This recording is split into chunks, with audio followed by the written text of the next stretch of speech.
order, so it doesn't hurt to keep not following the order, right? So we're wrapping up with the last about 10 hadith. And I know I've said this before, and I'll continue to say it over and over. This class is called Hadith for Every Single Day Living. Has your everyday living changed? So think about the hadith you've attended. You are now supposedly 30, 35 hadith wiser than you were last year. Or are you? That's something we should all ask ourselves. I've went over these hadith. They're fundamental hadith. They were chosen by Imam Nawawi, rahimahullah, and a bunch of other scholars to be literally the most significant hadith in our deen. The most consequential, the most practical, the most referenced in our law, in our day-to-day. So they provide the fuel, they provide the knowledge, they provide the insight to function day-to-day and to understand our deen. Which begs the question again now, 35 hadith later, thereabouts, has that happened? Is that an experience that I've had? If the answer is no, like I was saying last week, it could be my bad job. In that case, my bad, I'm sorry, I tried. Or it could be on your end. Are you absorbing it? Are you referencing it correctly? Are you using it as fuel? Are you using it as a reference point for your day-to-day? So similarly, today's topic is for a lot of people, it's very abstract. It's very misconstrued, misinterpreted, misconceived. So we want to break it down and try to get practical benefit, as practical as we can get. I want to start off by asking you guys, what are some luxuries that you indulge in? What is your favorite luxury, your favorite amenity, your favorite thing to enjoy of this worldly life? Coffee? All right. How many people would agree with coffee or some kind of caffeine? So some people are ready to, what they have with them speaks for itself. So that's up there, right? Coffee. What else? Anything else? Steak. So I'll say good eating. I'll say good eating in general instead of putting up food items. Then we won't have space on the board of how many food items you would like. I'll just good eating. Eat food and drink. What else? Sports. So I'll put in general entertainment. Halal or not, we're going to get to that eventually. But entertainment. Sports. Games. Yeah? Home. So what about home? Let's get specific. So let's say comfortable furniture. We want to get a little bit specific because we're going to talk about giving it up. Can't give up home, right, in its entirety. But I could give up the cushions. We have way too many cushions, right? Every single item has its own 2 to 3 matching cushion set. And that's luxury, right? That's comfort. It makes it nice. We're not here to attack anybody. It's a safe space. But we're just here to break it down. Anything else? Yes, sir. Chips. So what, snacks? I put that with good eating. Snacks, desserts, luxury food items. Put it all in one category. Don't give up your chips, my little man. These are the few years we can enjoy guilt-free. AC. That could be under control. So AC. I'll say cold water to drink. Hot water to bathe with. These are luxuries. Hot water bath. Why not? Everyone will get the idea. Clothes. Of course, we'll have to stop and see what is excess, but we're not going to do all that because we don't want to take too long doing this. But that is something that you would have to analyze in this scope. And remember, last week we spoke about gratitude and how the Prophet ﷺ, in the wording of the hadith, he emphasized gratitude is owed for every single joint that you have. Blessings that you take for granted, blessings that you don't notice day in, day out, but they're there. And you enjoy them, and they are blessings. They are extras that Allah subhanahu wa ta'ala gave you. So if you were to think in that context that we spoke about last week, I'm sure this list will grow and grow. So how about if we all were to, in this gathering, before we speak about Zuhd and delve into it, in the very beginning, we were to commit all together to abandon, let's say, 2 of these. Which 2 would we decide on? Who's down to abandon coffee? Who says absolutely not? All right, so what should we abandon? Which 2 should we abandon? Do we need to abandon any of these? What do we need to abandon, Noor, and why? You don't have to eat good. You could eat low-quality food. I'm saying this is what you're saying. I'm not going to agree or disagree with anybody. If we were to survive, so what would you define good eating as? Do you want to give it up? Be honest. It's a safe space. So what would determine if you had to?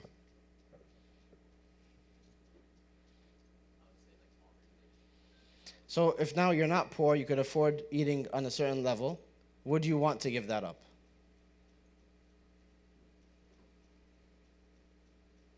It's up to you. This is just a thinking exercise. There's no right or wrong answer here at this point. So anything else? Yeah, Dunya? Excessive clothes. So we could definitely go minimalist here. Everyone agrees that we're going to get rid of what? Let's say 80% of our wardrobe. I think it's a safe percentage. Everyone will be fine. Who would be willing to give away 80% of their wardrobe? Okay, 80 is too high or too low? What's going on? Too high? So what would be a reasonable percentage? I'll keep what I have. Just buy nothing new. So what's determining all these decisions? So need. We talk about necessity. I mean, I'm asking, where's your mind right now? So your mind's at necessity. Nurbek said something similar. Do I need to eat like this? What else? What's besides necessity that you use as a perspective to look at these things? Affordability. So how much are they breaking the bank? Do I need them and can I afford them? Anything else? So what do I want? Straight up desire. Simply I want it. I want what I want and I want it now, right? That's how it works. This is America. Yes, you are. So what? Now that we're talking about it, what would determine that these are luxuries and if I should be indulging in them or should I even consider leaving them or do I need to do that? That's the whole point of today's discussion, actually. So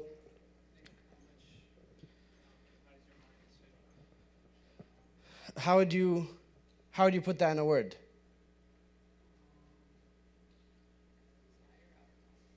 I would say how much they cost. And I'm not talking about money. There is another cost that these things have. And that's what today's discussion is kind of all about. So I don't want people to leave here. We started with this activity because for a lot of discussions that people have, they think Zuhd is about leaving these things. And it's actually not at all. Zuhd is not about leaving these things at all. Of course, there's going to be some level of leaving these things, abstaining from indulging in them. That is part of the discussion of Zuhd, but it's not what Zuhd is all about. So I want to start off here to ask ourselves, what would determine if we had to drop one? Which one would it be? And in what lens would we look at that? So right now, people said necessity, affordability, how much I simply want them. What do they do for me? And that begs the question, does Islam require me to drop them? Does Islam preach for me to drop these things? Because I know that they're not haram, right? The stuff that we put up, generally not haram in objectively speaking. Of course, entertainment and some stuff could be dissected further, but at face value, is entertainment haram in and of itself? No, right? To be entertained and to engage in entertainment. So besides, does Islam ask it of me, is there an Islamic merit in looking at these things, making a list like this and telling myself, let me drop one of them? That's the discussion we want to have today, because that's what people understand Zuhd to be, and it's actually not what Zuhd is at all. Zuhd is not that at all, even though that's a manifestation of the Zuhd. It's a fruit of Zuhd. It's an outcome of the understanding of Zuhd that some of these things may be dropped, but how and why is the whole point of today's discussion. And it's something that is very commonly misunderstood and misinterpreted and misconstrued in how people misapplied in their living. So this is the starting point that I want us to think of, that for me personally, because for me personally, this is how I understood Zuhd. Zuhd is you go through a list of your luxuries and you say, which one can I abandon for the sake of Allah subhanahu wa ta'ala? And like I said, I was surprised to see that's not how it works at all. So the hadith is hadith number 31. It's the hadith of Sahl ibn Sa'd al-Sa'di. He says, جاء رجل إلى النبي صلى الله عليه وسلم فقال يا رسول الله دلني على عمل إذا عملته أحبني الله وأحبني الناس فقال ازهد في الدنيا يحبك الله وازهد فيما في أيدي الناس يحبك الناس. The Prophet ﷺ is reported to have said in the hadith of Sahl that a man came to the Prophet ﷺ and he told him, O Messenger of Allah, direct me to an action that if I do it, Allah will love me. And the people will love me as well. So a lot of times you feel like there's this dichotomy, and very often it is. If you do this action, Allah will love you, but maybe the people will hate you. That happens sometimes, where you have to make that decision where others may not like it, and it's going to put you at odds with them. You're going to be differing with them, but Allah will love you. And is that worth it? right? That trade-off is always worth it, right? That's what Islam is all about. But that's not always the case. Sometimes when we start practicing, we feel like everybody has to be displeased with me. And that becomes kind of like a goal in and of itself. You become a contrarian. Oh, you guys like that? Well, guess what? It's haram. You like that? Guess what? It's against the sunnah. And like you just kind of, you may enjoy doing that. So you got to be very careful because that's not sincere. Now you're worshipping Allah subhanahu wa ta'ala. You're following rules, not out of submission to Allah, but out of opposition to the people. And that line became blurred. I want to oppose people. Why? Because they're all jerks. Because they're all dunya-minded. Or some of that may be true. They're not all jerks. But maybe a good chunks of them are around you. They're very dunya-minded. They're only focused on this worldly life and working towards it and you don't like that. That's not how you vibe. Or they're engaged, even worse than that, engaged in full-on haram. So you feel like I must oppose these things, but that does not mean opposition in and of itself is a goal. So he's asking the Prophet ﷺ, tell me about something that Allah will love. If I do it, the same action, Allah will love me and the people will love me. The Prophet ﷺ did not reply, why do you care about the people loving you? Right? This is one of the first points of the hadith. He didn't say forget about the people, even though a big part of zuhd is forgetting about the people. But the whole point of this is what? It's not a goal in and of itself to make people dislike you or to be contrary to them, even though the path will inevitably lead you to those decisions. But that's point number one. Point number two that the scholars mentioned in the analysis of this hadith is the comprehensive nature of the Sahaba's questions. They asked stuff that matters. They asked stuff that was high yield, very efficient. Look at this question. Something that Allah will love me and the people will love me. It's very high yield. They didn't nitpick. They didn't follow like the questions that were not as important. So it tells us, the importance, as they say, that half of knowledge is in a good question. And the other half is where? Well, that's a different saying. That's true. Saying I don't know, but it's in a good answer, right? So if you have a good question, you get a good answer, there you go. If you have a bad question, you're already sabotaging half of what you're seeking. So the Prophet ﷺ's response was, have zuhd. I'm not going to translate it all the time because it doesn't really mean abstention. It doesn't mean disinterest. It doesn't mean renouncing, even though these are the translations. But have zuhd, renounce the world, abstain from the world, be disinterested in the world. Zuhd means all of those things. And Allah will love you. And renounce what people have zuhd regarding what they have, and they will love you. That was the answer of the Prophet ﷺ. So zuhd linguistically means disinterest. It means when you belittle something in your mind, in your perception of it, so you are not interested in it because of how small it is to you, how insignificant, how ugly maybe. So Allah subhanahu wa ta'ala mentions this, وَشَرَوْهُ بِثَمَنٍ بَخْسٍ دَرَاهِمَ مَعْدُودَ وَكَانُوا فِيهِ مِنَ الزَّاهِدِينَ. They sold him for a small price, a few pieces of silver. Very small, meager amount. 10% warning, so when this thing dies, the lecture is over. They sold him for a very small price, a few pieces of silver, a few coins of silver, and they had extreme zuhd regarding him. Who is he talking about? Yusuf alayhi salam, right? He gets sold into this caravan when they find him. Why are they so satisfied with little? Why did they belittle him? Why did they have that attitude towards him? So that's one thing. Maybe get rid of him. Why? Maybe his family will come looking for him. We don't have time to look for the highest price. Sell him to the first buyer, because if someone comes looking for him, we already got the money. We know we're free. We're scot-free when it comes to what happened to him. What else? You said something else, Dunya? It's wrong. That's not the only reason. There's more. It's not just not their main business. It's a free product. They spent nothing to get out of it. So if you sell him for a few silver pieces, you made a lot of money because it cost you nothing. It was a free slave. That's how they looked at it. Also, he's a young boy. They don't know his value. So all these things caused them to look at him with disinterest and not giving him a high value. That is how Allah used the word zuhd here. They had zuhd regarding Yusuf. They didn't give him a high value. They belittled his sale. And they also had no problem selling him because it was free. It was something that they got for free. And zuhd is translated here or highlighted to mean قِلَّةَ الرَّغْبَةِ فِي حُصُولِ الشَّيْء, to have very little interest or desire to achieve or obtain something. Then you have zuhd in it. So it can be used in a lot of different contexts. Here it's used in a literal sense, and it kind of gives into the Islamic sense. So you don't desire it. It's not your goal. It doesn't determine your happiness or your sadness. This is you adopting a zuhd attitude. So the Prophet ﷺ said, what's the first thing you have to have zuhd towards? Is the entire dunya, this worldly life. What does that mean? First of all, it means to adopt the attitude, Ibn Rajab says, to adopt the attitude that Allah subhanahu wa ta'ala has towards this worldly life.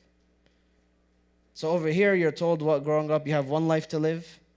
Live life to the fullest. You've heard these things? Giving a very high value. Somebody skydives or climbs mountains, oh, he's living life to the fullest. Why am I in the kitchen living life incomplete while he's living it full? It's the higher altitude. Like, I never understood that.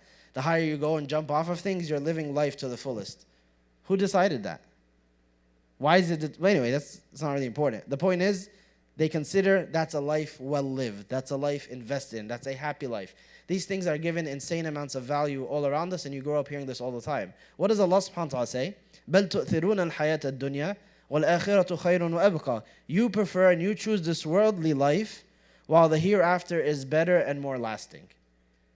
So if your perception now is always the dunya, that's all you see, right? You don't see the hereafter.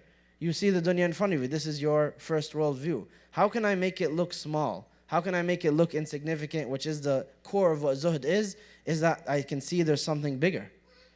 Right? If I look at it in comparison to the hereafter, now it's better, it's longer lasting, as Allah subhanahu wa ta'ala said, then I will see this at its proper value.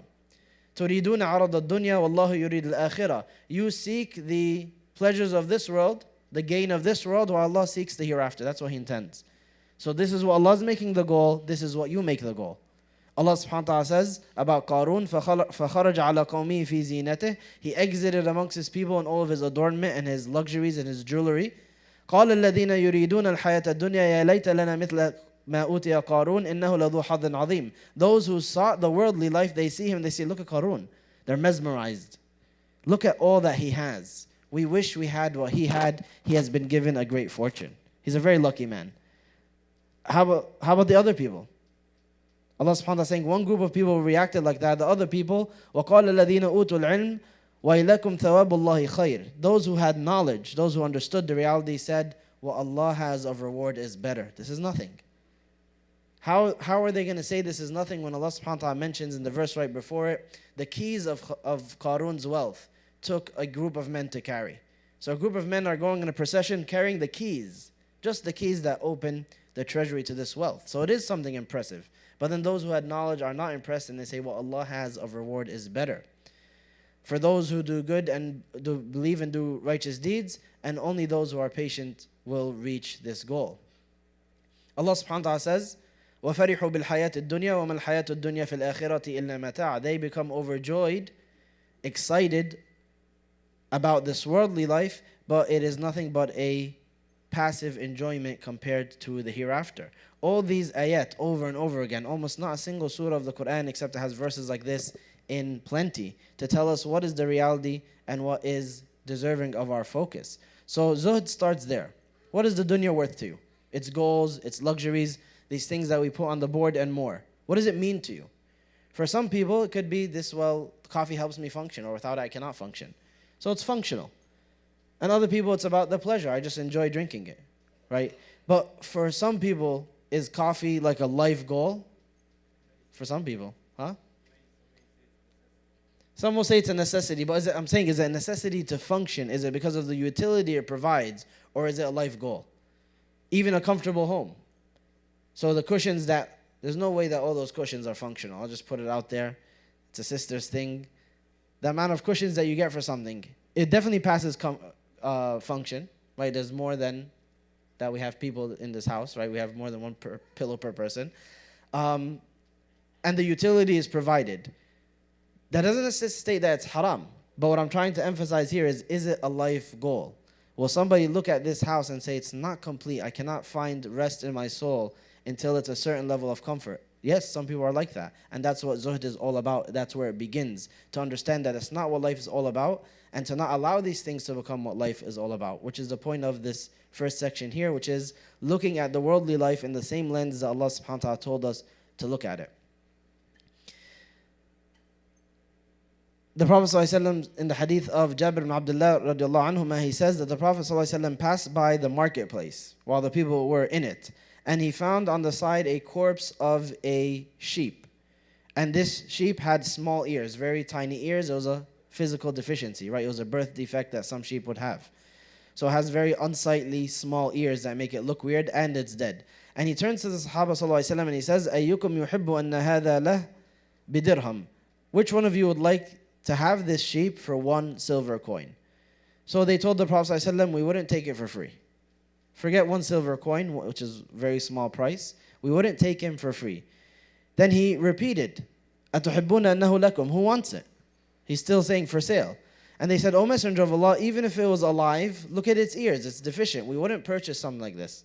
Even if it was alive, and now it's dead, so you can't eat it. You can't use it because it's mayta. And it's deficient, like it's even less in value. The Prophet ﷺ repeated again, who would want it? And then he said, Wallahi la dunya ahwanu ala Allah min hadha alaykum. I swear by Allah that this worldly life is more insignificant to Allah subhanahu wa ta'ala than this sheep is insignificant to you. This is important because people do not live with this outlook. They live with the outlook that if I don't achieve here, if I don't have here, if I don't succeed here, and success looks exactly like this, then my life is meaningless, my life has failed. This is where Zuhd begins in correcting this understanding and giving this worldly life its correct value. Doesn't mean ripping your clothes or eating rotting food or going out of your way to adopt lower standards. Thank you. It's about resetting the worldview, and it's something that we've been mentioning over and over in our different gatherings, which is aligning your perspective with what the Sharia teaches. All right, guys, now you're making me blush. Thank you.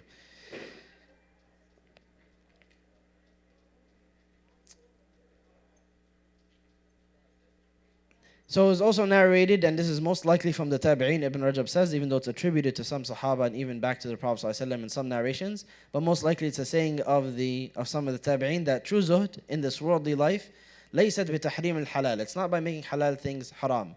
وَلَا إِضَاعَةِ الْمَالِ, or wasting your money. True Zuhd in this worldly life, أَلَّا تَكُونَ بِمَا فِي يَدَيْكَ أَوْثَقَ مِمَّا فِي يَدِ اللَّهِ. That you don't have more confidence and hope and attachment to what is in your hands compared to what is in the hands of Allah. You're focused more on what is in the hands of Allah, what Allah subhanahu wa ta'ala has to offer. And he said, or this narration it says, it's reported that the Prophet ﷺ said, and that you have more confidence in the reward of a calamity afflicting you through patience than you are in being compensated for that calamity. Like you lose some money, instead of hope like I'll make money again, you have more hope in that through this calamity I'll earn the forgiveness of Allah or the reward. So both of these things in the end it comes to the same thing, which is looking at the hereafter over this worldly life. So Ibn Rajab says this hadith teaches us, or this report teaches us, that Zuhd is found in 3 things. Number 1 is for the servant to find more certainty in what Allah has versus what he has, what we just said. He said the first thing is at face value. It was narrated from Abdullah ibn Mas'ud that he said, إِنَّ أَرْجَى مَا أَكُونُ لِلرِّزْقِ إِذْ قَالُوا لَيْسَ فِي الْبَيْتِ دَقِيقٍ. The most hope that I have for sustenance is when I come home and the servants tell me this house has run out of flour. We have nothing. He says, when I hear that, Allah's going to send me something. That's my reaction. So he's having hope in Allah subhanahu wa ta'ala's sustenance. It doesn't faze him. It was narrated from Masruq that he said, إن أحسن ما أكون ظنا حين يقول الخادم ليس في البيت قفيز من قمح ولا درهم. The time that I have the best assumption of Allah subhanahu wa ta'ala is when I go home and again the servant says we have no money and we have no barley. Like there's nothing going to be done today. Can't buy anything and can't make anything. He says that's when my hope peaks, hoping that Allah subhanahu wa ta'ala will provide for me.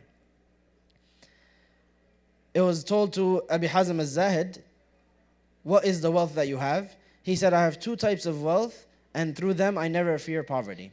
One is athiqa billah, confidence in Allah subhanahu wa ta'ala. And number 2 is al-ya's mimma fi aydin nas, and no desire or hopelessness in what people have. Like my hopes and dreams are not tied to what people have or what they have to offer. So these are outlooks. Zuhd is an outlook in the heart. It is not necessarily directly associated with what you do. What you do, and we're going to say this over and over till we get to the end, what you do is a manifestation of that belief in the heart. Why is this important, and why am I going to say this over and over? Because in our day and age, and something that the scholars have highlighted for hundreds of years, is people working backwards. Making a list like this and saying, okay, let me start abandoning this. I drink less coffee now, I sleep less, I eat less, I dress in raggedy clothes. Why am I not closer to Allah subhanahu wa ta'ala? Because you've begun the process backwards. You took these physical manifestations that people see and you began with them, forgetting that, do you believe all of this? One of the people, he was asked, Yahya ibn Mu'adh, and he was a very, big spiritual leader for them. They told him, how can we get to like high levels of rida, contentment with what Allah has, and to put on the cloak of zuhd? He said, when you go hungry for 3 days and nothing changes, not purposely you go hungry, you don't eat anything, is that, let's say you were not able to provide for yourself for 3 days, where you fell short in your worldly provisions for 3 days. You couldn't eat or you couldn't pay bills, and nothing has changed, he said, in your conviction to Allah subhanahu wa ta'ala, in your hope in Him, in the way that you worship Him. He says, when that happens, then you'll have true zuhd, because you won't be fazed by anything else. You're going to function on a very high level. But when this happens to you, naturally you're going to be hungry, you're going to be afraid, you're going to be anxious, and that leads to now deficiency in your conviction, anxiety and fretfulness in how Allah subhanahu wa ta'ala is going to treat you. It might make you consider haram.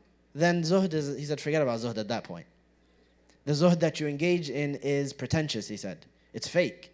That you will purposely wear some tattered clothes, or you'll eat some raggedy food, but then at night you are fretful and you are angry that Allah subhanahu wa ta'ala won't provide for you, or that you may consider haram. He said, then what's the point of all that? And that's the problem that many of the scholars have highlighted in this topic, which people work backwards.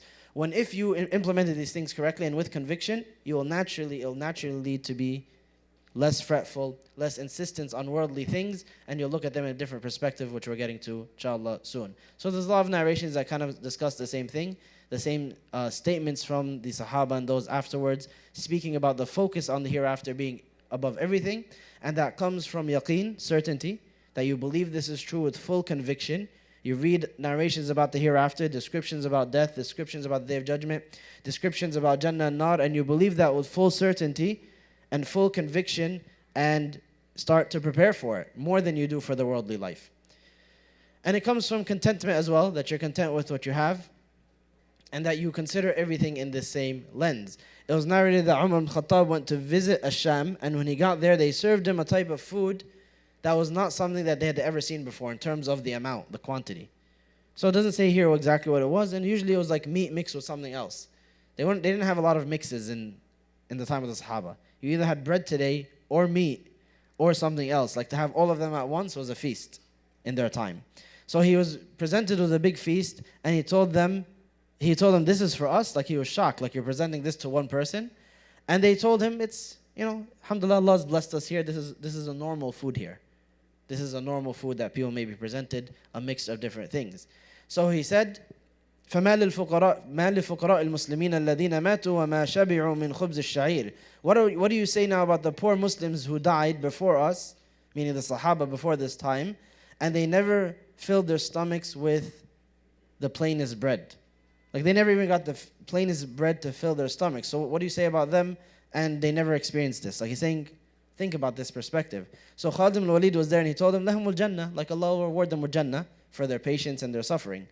So Umar began to cry, and he said, if this is our share of this worldly life, that Allah gave us this, and He decided they wouldn't have it, instead they'd have Jannah, then what a huge distance and a huge distinction between us and them. Like they were way better than us, that Allah subhanahu wa ta'ala chose to make all their enjoyment purely in the hereafter. So the whole point of number one is to be focused on what Allah subhanahu wa ta'ala has over what you have means two things. Number one is in terms of your literal sustenance, that you have this tawakkul, this reliance upon Him, this confidence that He will provide, that it will be enough for you, and that is what drives your earning. And then secondly is overall to look at what He has over this, over what we have, which is the hereafter. The hereafter over the dunya in general, and this is what Umar was considering and reflecting over. Number two, he said, to have true zuhd is that upon suffering an affliction or a misfortune, you're more hopeful and confident in the reward for suffering that loss with patience than you are in the restitution of your loss. If people suffer a loss, naturally their first thought is, Allah will provide for me. Allah will provide me with some wealth. He will provide me with better health. He will make up for this loss. I'll pray for Him to fix it for me. So there's nothing wrong with that, right? That is in line with what we believe and what we're supposed to do. But the focus should be on, what did I gain here? Can you get into that mindset? Can you go through a difficulty and say, Allah subhanahu wa ta'ala is raising my rank, forgiving my sins, so this is better for me? It's a very difficult time. It's a very difficult perspective for people to have, especially in tough times. Ali radiallahu anhu, he said, "Man zahida fi dunya hanat alayhi al-musibat." Whoever has true zuhd in this worldly life, then calamities become lighter on him. And this is exactly what the Prophet ﷺ said in the dua that is narrated by Abdullah ibn Umar radiallahu anhuma. He said, the Prophet ﷺ would say in his prayers, Allahumma aqsim lana min khashyatika ma tahulu bihi baynana wa bayna ma'asik, wa min ta'atika ma tuballighna bihi jannatak, wa min al-yaqini ma tuhawwinu bihi alayna masa'ib ad-dunya. O Allah subhanahu wa ta'ala, portion for us a portion of your fear. Give us a portion of the fear of you that will be a barrier between us and sinning. Portion for us, Allah is the one who gives guidance, right? So of the guidance that you give me a portion of the fear of you that will be a barrier between me and disobeying you, like I will fear you at that time. And a portion of your obedience that will allow me to reach your paradise. And a portion of certainty that will lighten all the calamities that I suffer in this worldly life. That is done by certainty in the reward with Allah subhanahu wa ta'ala. Imam Ahmad was asked, if somebody has money, can they have zuhd? And he said yes, as long as they're not overjoyed by its increase or they don't despair at its loss. They suffer through a calamity, they take it in stride. If it's a calamity in their wealth, then they read it all right and they have this correct view. So number one is trusting in what Allah has, whether in the provisions of this world or in the reward and hereafter, more than what you have, what you control. You're more reliant upon that, more hopeful in that, seeking that more than what you have and what you see in front of you. Number two is the afflictions and the misfortunes that you suffer, your eye turns to the reward. Your mind turns to the reward from Allah and the forgiveness of sins, what you're gaining out of it, as opposed to the actual loss and how you feel or what you expect. And then number three, he said that your fans and your critics have equal status based on the truth. What does this have to do with zuhd? He said your fans, people who praise you, and those who criticize you, they have equal status, and it's all based on the truth. What does this have to do with zuhd? If zuhd is disinterest in worldly things, zuhd is a mindset and an attitude of certainty and of contentment with what Allah has, how does this play into it?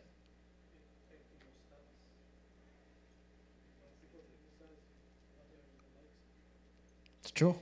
So what does it have to do with zuhd? You're on the right track. Huh? He said that when you do righteous things, people might dispraise you when you live a certain lifestyle. That's not exactly the answer, but it's in the right direction. So what's the perspective change here?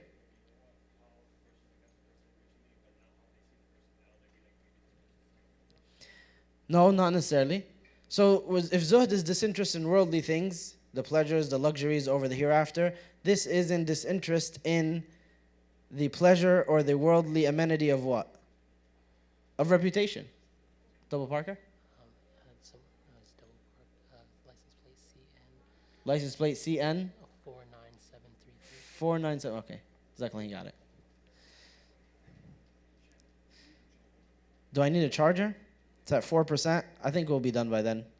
Worst case scenario, I'll put up the rest of it on my phone. Huh? I'm okay. I think we'll be all right. If it runs out, we'll just call it a night. No, I have the rest of it here, and if I need it. But Jazakallah khairan, guys. We're almost done anyway. It's a lot shorter. So this is disinterest from people's attention. This is disinterest from reputation, from leadership, from praise. When it becomes something that you're not interested in and you don't make a goal, then it'll become equal whether people praise you or dispraise you as long as you're doing the right thing. That's what Ibn Rajab is trying to say. When you have your eye on the main goal, this is what zuhd is all about. It's a perspective. So their opinion, the opinion of the creation, shrinks in the sight of the Creator. As long as you're doing right by Him, then it doesn't matter if people thank you for it, people dispraise you for it. It is not something that you focus on. So the scholars listed these things as zuhd. And then for me personally, when I first looked into this, it made me scratch my head because you always heard that zuhd is in these things. Abandoning these things, lessening these things. When I first started practicing, my mom's here. If my mom's here, she'll tell you. I would go to sleep on the floor. I wasn't like at war with my bed, but I thought this is in line with having zuhd. All right, sleep on the floor, and still sometimes you stay up late at night and pray Fajr late. So you're starting backwards, right? I'd have clothes that needed to be sewn. I'd say, no, let's not sew them. Let's leave the buttons out. Thinking that that's what Zuhd is. I'm going to look more raggedy. And my mom would always say, no, that's not how it's supposed to be. And I was just like, no, this is Zuhd, right? This is me adopting a simpler lifestyle. I'm less interested in dunya. That's not what, it's going to be a manifestation. The difference between us and these early generations is what they had available is one thing. It's all relevant. It's all relative, right? It's all relative. These things, a couple hundred years ago, or even for most of the world today, are extremely luxurious. In your context, maybe not, right? Maybe it's not luxurious to engage in these things, to drink coffee every single day or to eat meat every single day. So that is taken into account, what is relative to you, what is relevant and relative to your situation. On top of that is that the abandonment of these things only comes in the order that the scholars have mentioned it. So Zuhd begins first and foremost, they mentioned, with what is haram. So you'll have different lists of the breakdown of Zuhd. This is one of them. So I just gave you what Ibn Rajab says. It all comes down to these three things, which is what, again, remind me quickly?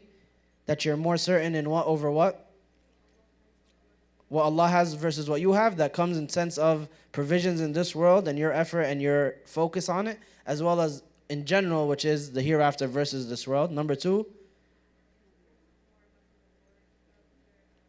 in the situation of a calamity, you're focused more on the reward and what you gain spiritually over what you physically lost, or hoping for its restitution and regaining it. And then number three,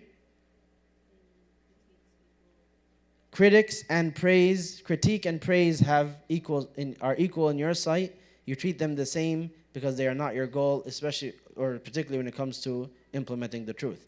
So now in terms of the levels of Zuhd, some say the first is with haram items, because you have to show a disinterest in them. Haram items, haram actions, haram speech. Everyone might say, well, obviously, but the question is, are you disinterested? How often do we sit, for example, and talk about haram things that we used to engage in or happened in front of us, and we talk about it with nostalgia, longing, laugh about it. That was a great time. That was a great story. That was a great event. That was so funny how he said that. And it's all haram. And we think about those past times, and we don't have any type of shame or guilt. It's more of a longing, right? Or nostalgia, like that was a good time. You're not disinterested. There's still a level of interest there that's dangerous. You can't have zuhd. You can't begin talking about how do these things clash with my deen when the haram things themselves are not clashing with you physically or emotionally. You're okay with it. How often do we watch a show or a movie and the protagonist is a criminal?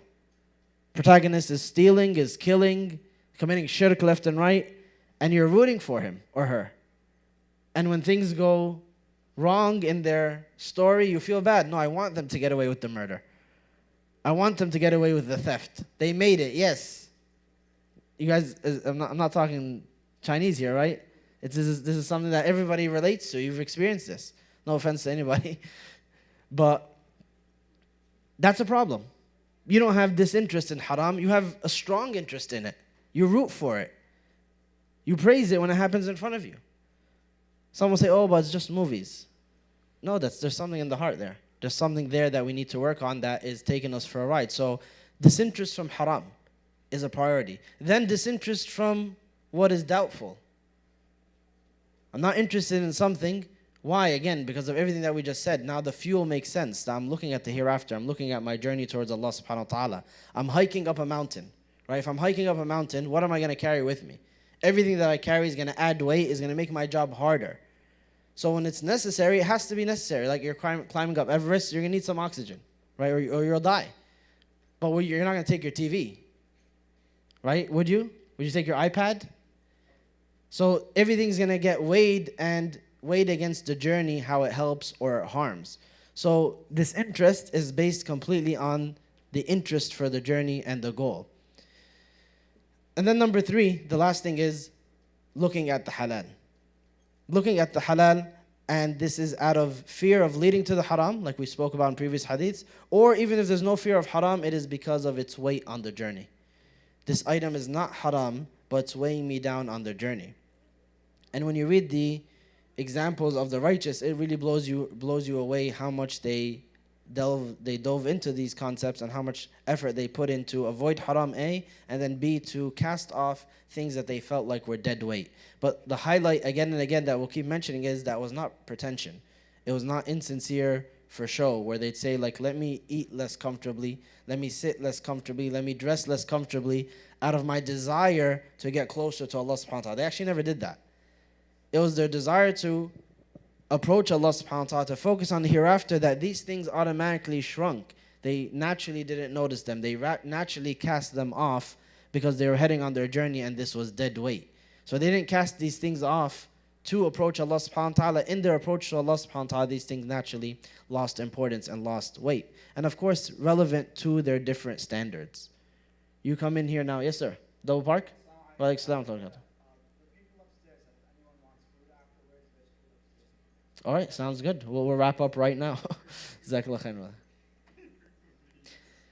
So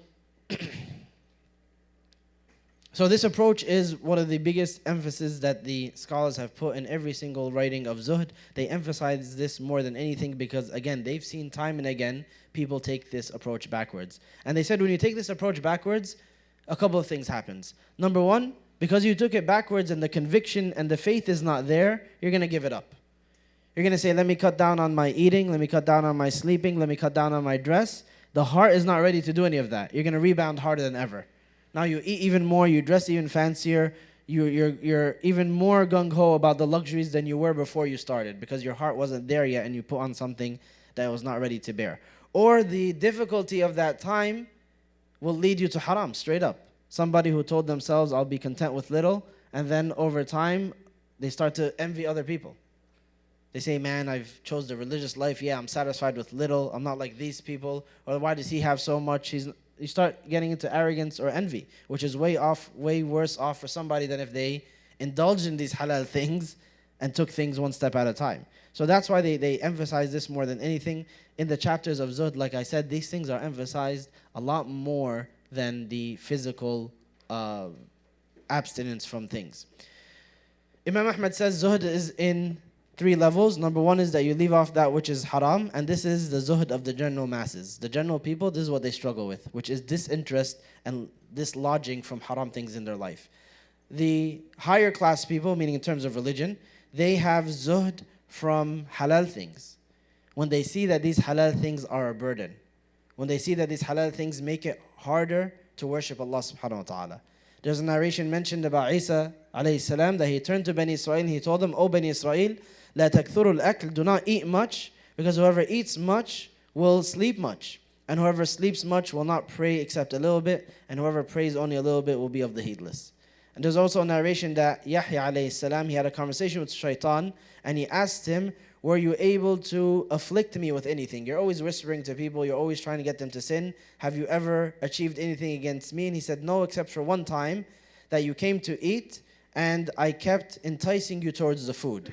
I kept making it look even nicer towards you and prodding you to eat. And then when you ate a lot, you slept a lot, and you did not pray as much as you used to on that night. So then Yahya Islam tells him, I will never eat I'll never eat to my fill again. Like, I'll never get full again. And Shaitan replied, I will never give advice to another human being. Like, I shouldn't have even told you. So it's important to follow this hierarchy. If you're struggling with leaving haram, that gets all of your focus. If you notice that you have something that's halal that might be weighing you down, weigh it accordingly and leave off accordingly. So when it comes to these things, food, let's do that with food to make it practical. What can I do with food? So Nurbek, no, eat steak. I wouldn't say, oh, I'm going to take steak off the menu. But what could you do that would be according to this list and it will make sense? So not stuff it in general, sure. But especially, let's say, at night. If you notice when you eat at night, you sleep really heavy and it's hard to wake up for Fajr. Now this would be something that's halal, that you're abandoning because it's weighing you down. This is the attitude that you should have. So you're not the attitude of, let me abandon steak to get closer to Allah subhanahu wa ta'ala. You're not there yet. None of us are. This isn't an insult. This is just a reality check that none of us are there yet. That's not the correct attitude to have in your journey. At some point, someone might say, like Umar said, which is, I have no interest in indulging in this whatsoever. The better people before me had nothing. And that's like a natural conclusion that they have. When they have that natural conclusion, it stems from faith. That's what true zuhd is. The other way, zuhd, the other direction, for the most part, some people advised it, but for the most part, most scholars in our history, they dispraised it. They said that's pretentious, where you're giving off something that you want that's halal, while you're still working on every other angle.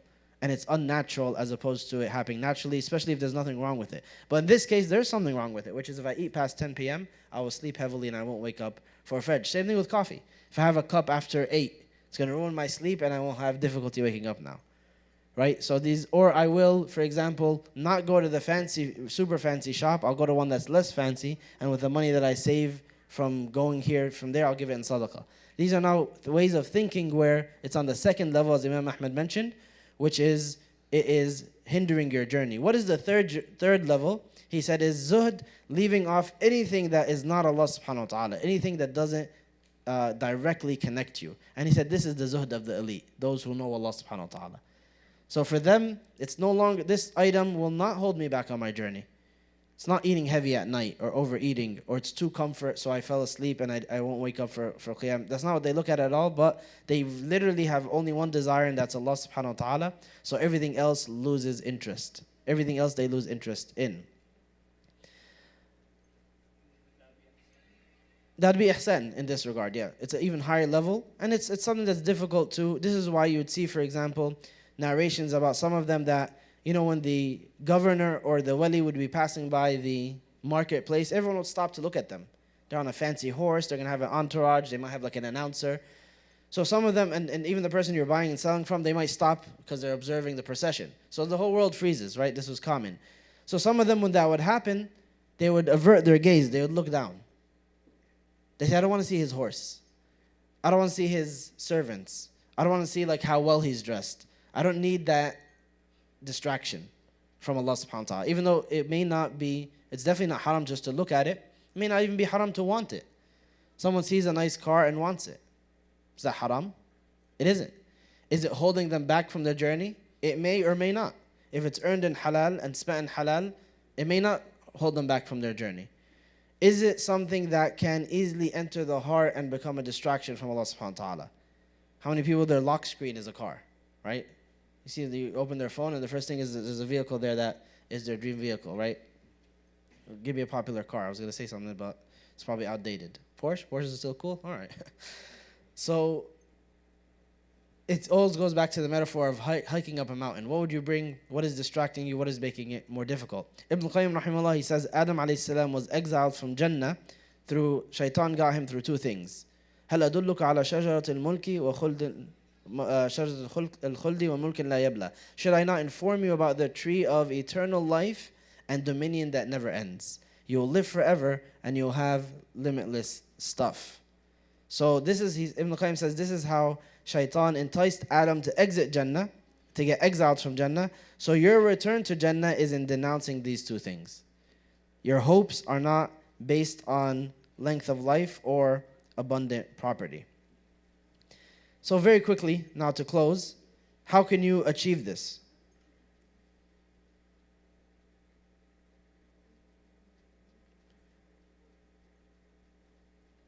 Five steps to achieve it.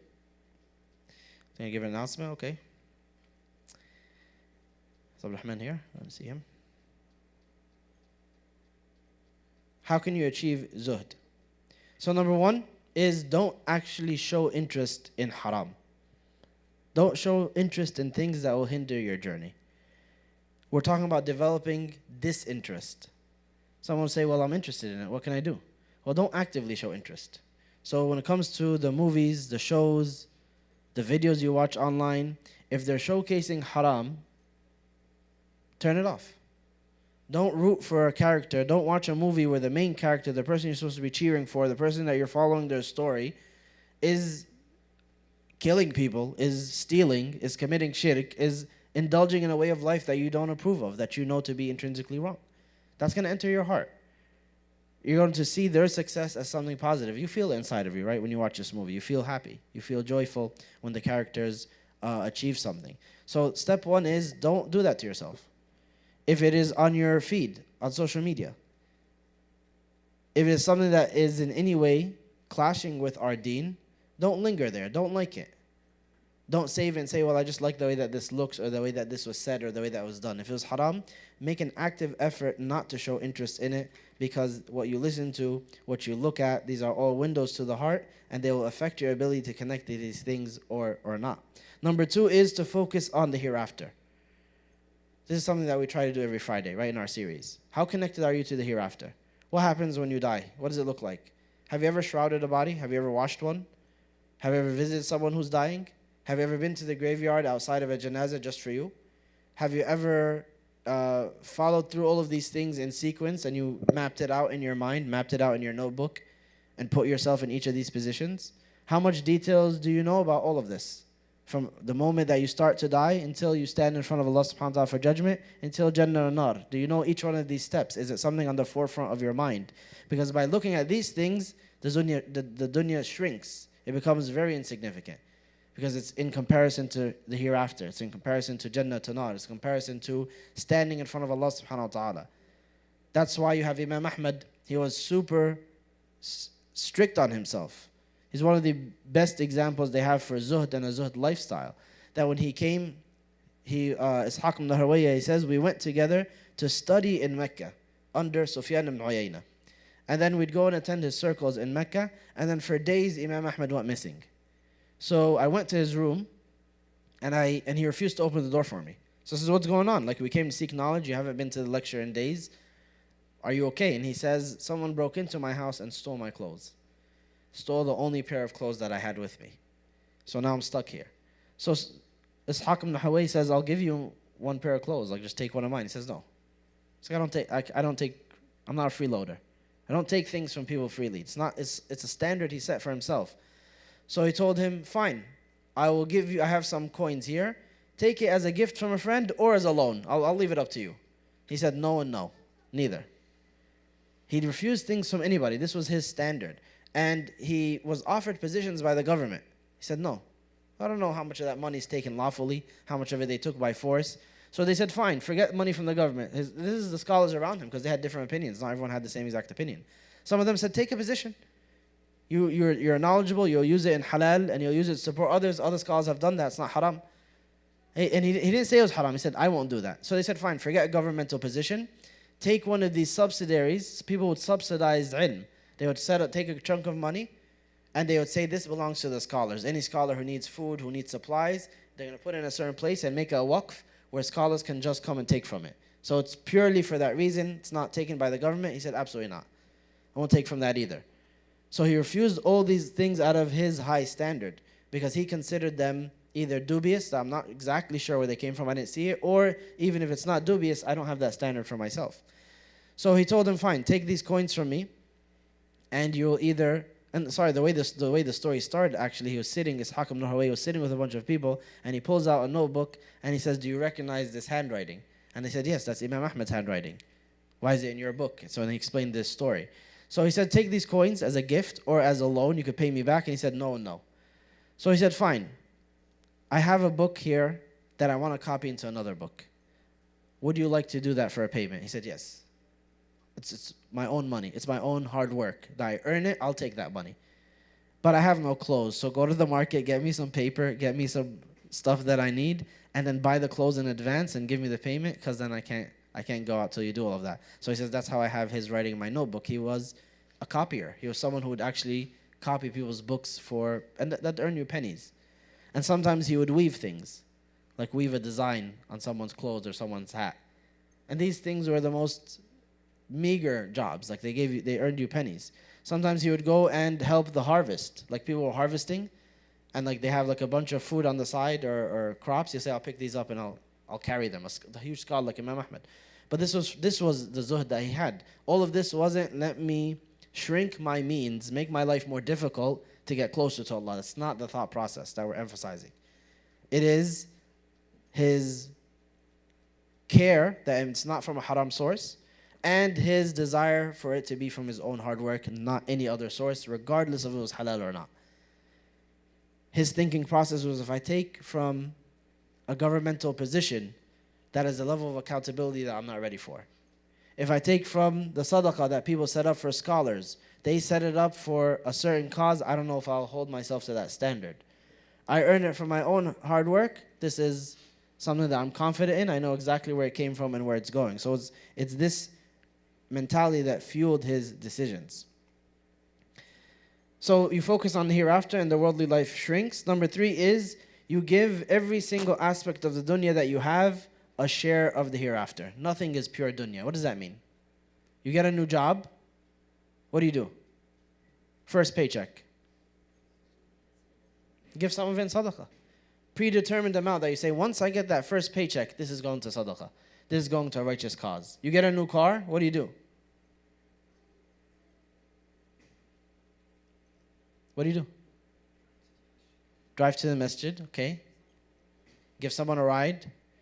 You're automatically translating all these things into getting a share of the hereafter. So it's never a purely worldly accomplishment. You have some kind of new position that gives you more authority. How is that going to help the Muslim community? Immediately, you pre-plan it. That if Allah blesses me with this, I'm going to do this with it. So there's no accomplishment that you have. There's no step forward that you take in this worldly life, which is not haram, but you're constantly tying back to the hereafter, pre-planning it. Not waiting to decide, let me see how much I have extra at the end. Let me see if I feel like it. As soon as you have a new advancement, an upgrade in your worldly life, you tie it to the hereafter immediately. Number 4 is you do the same accounting that we just did in the very beginning as an experiment. But instead of just freely wondering what can I take off, because that doesn't work and that's not true zuhd, but looking at all of it and analyzing it in the way that we spoke about, which is, am I doing haram in any of this? It's originally intrinsically objectively halal, but am I doing haram with any of it? Number 2, if I'm not doing any haram, then what do I look at next? Is any of it doubtful? Is any of it a gray area? If none of it is a gray area, what do I look at next? Is it preventing me from doing better?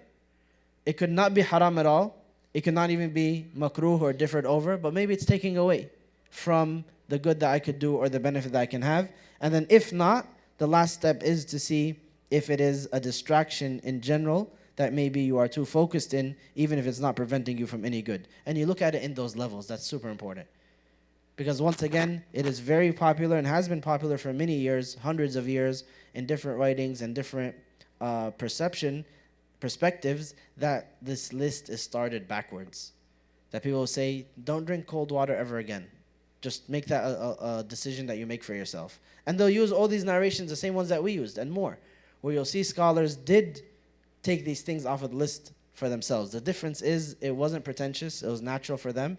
And number 2 is they started from the other way. So this was what they got to next or at the end, as opposed to starting from there, which never works.